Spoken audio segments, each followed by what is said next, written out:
2022 সালের মাধ্যমিক পরীক্ষার্থীদের আমার চ্যানেলের পক্ষ থেকে স্বাগত জানাই। আজকের এই ভিডিওর মাধ্যমে আলোচনা করব পশ্চিমবঙ্গ মধ্যশিক্ষা পর্ষদ টেস্ট পেপারের বাংলার পেজ নম্বর 41 এবং 42 পৃষ্ঠার এসএকিউ প্রশ্ন ও উত্তর নিয়ে।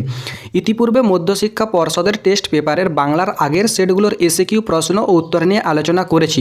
তোমরা যদি সেই সমাধানের ভিডিওগুলি না দেখে থাকো তাহলে এই ভিডিওর ডেসক্রিপশন বক্সে তার লিঙ্ক দিয়ে দেবো, সেখান থেকে সরাসরি সেই সমাধানের ভিডিওগুলি দেখে নেবে। এখন তোমরা পেজ নম্বর 41 পৃষ্ঠায় বাংলার যে এসএকিউ প্রশ্নগুলি রয়েছে সেই প্রশ্ন ও উত্তরগুলি লক্ষ্য করো। প্রথম প্রশ্ন রয়েছে 2.1.1 নতুন মেসোকে দেখে তপনের কি মনে হয়েছিল? নতুন মেসোকে দেখে তপনের মনে হয়েছিল লেখক মানে আকাশ থেকে পড়া জীব নয়, তপনদের মতোই মানুষ।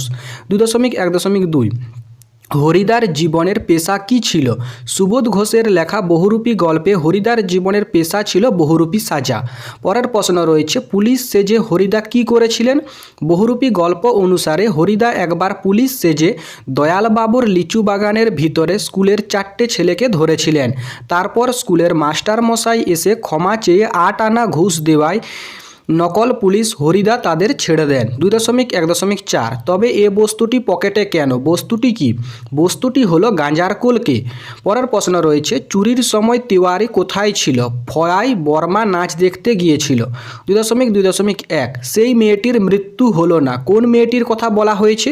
অসুখী একজন কবিতায় যুদ্ধ, মৃত্যু ও হিংসা যেন মেয়েটিকে স্পর্শ করতে পারে না। মেয়েটি হলো কবির নারীকল্প স্বদেশ। 2.2.2 সেই হোক তোমার সভ্যতার শেষ পুণ্যবাণী। সভ্যতার পুণ্যবাণীটি কি? পুণ্যবাণীটি হলো ক্ষমা করো। পরের প্রশ্ন রয়েছে আমরা ভিখারি 12 মাস, আমরা কারা? আমরা হলো সর্বহারা বঞ্চিত সাধারণ মানুষেরা। 2.2.4 দিগম্বরের জটায় হাসে, কে হাসে? শিশু চাঁদের কর দিগম্বরের জটায় হাসে। 2.2.5 কবি বধূদের কেন প্রদীপ তুলে ধরার কথা বলেছেন? প্রলয়োল্লাস কবিতা অনুসারে যুগান্তরের অন্ধকারের বুকে চিরে কাল ভয়ঙ্কর এগিয়ে আসে মানুষের আকাঙ্ক্ষিত মুক্তিবার্তা নিয়ে। কবি বধূদের প্রদীপ তুলে নিয়ে এই শক্তিকে বরণ করে নিতে বলেছেন। 2.3.1 আমরা কলম তৈরি করতাম কিভাবে? রোগা বাঁশের কঞ্চি কেটে বড়রা শিখিয়ে দিয়েছিলেন কলম শুধু সুচলো হলে চলবে না, কালি যাতে একসঙ্গে গড়িয়ে না পড়ে তার জন্য মুখটি চিরে দেওয়া চাই, তবে কালি পড়বে ধীরে ধীরে চুইয়ে।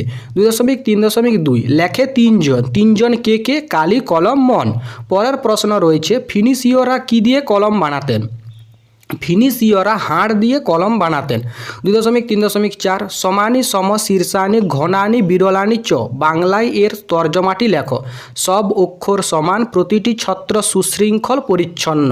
এরপর ব্যাকরণ থেকে রয়েছে 2.4.1 বিভক্তি ও অনুসর্গের পার্থক্য লেখো। বিভক্তির নিজস্ব অর্থ নেই, অন্যদিকে অনুসর্গের নিজস্ব অর্থ আছে। 2.4.2 শূন্য বিভক্তি কাকে বলে? একটি উদাহরণ দাও। যে বিভক্তি শব্দের সঙ্গে যুক্ত হয়ে শব্দকে পদে পরিণত করে কিন্তু নিজে অপ্রকাশিত থাকে তাই হলো শূন্য বিভক্তি, যেমন রাম বনে ফুল পাড়ে। পরের প্রশ্ন রয়েছে নির্দেশক কাকে বলে? বাক্যের পদাশ্রিত যেসব চিহ্ন একবচন বা বহুবচনকে স্পষ্ট করে তোলে তারাই হলো নির্দেশক। 2.4.4 একশেষ দ্বন্দ্ব সমাসের উদাহরণ দাও। আমরা সমান আমি, তুমিও, সে, এটি হলো একশেষ দ্বন্দ্ব সমাসের উদাহরণ। 2.4.5 বহুব্রী কথার অর্থ লেখো। বহুব্রী শব্দের বহু শব্দের অর্থ হলো অনেক, আর ব্রীহি শব্দের অর্থ হলো ধান, অর্থাৎ বহুব্রী শব্দের অর্থ হলো অনেক ধান আছে যার।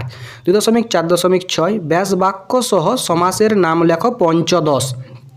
পঞ্চদশ সমান পঞ্চ অধিক 10, এটি মধ্যপদলোপী কর্মধারয় সমাস।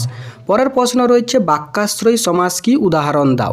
অনেক ক্ষেত্রে একটি সম্পূর্ণ বাক্য কিংবা বাক্যাংশ সমাসবদ্ধ একটি পদ রূপে প্রযুক্ত হয়, তখন তাকে বাক্যাশ্রয়ী সমাস বলে, যেমন বসে আঁকো প্রতিযোগিতা। 2.4.8 সমধাতুজকরণের একটি উদাহরণ দাও। কি বাঁধনে বেঁধেছ মোরে, এটি হলো সমধাতুজকরণের উদাহরণ। 2.4.9 চরণ কমলের ন্যায় সমাসবদ্ধ করে সমাসের নাম লেখো। চরণ কমল এটি হচ্ছে উপমিত কর্মধারায় সমাস। 2.4.10 অর্থাৎ শেষ প্রশ্ন প্রযোজ্য কর্তার উদাহরণ দাও। আমরা রাঁধুনিকে দিয়ে রান্না করালাম, এটি হলো প্রযোজ্য কর্তার উদাহরণ।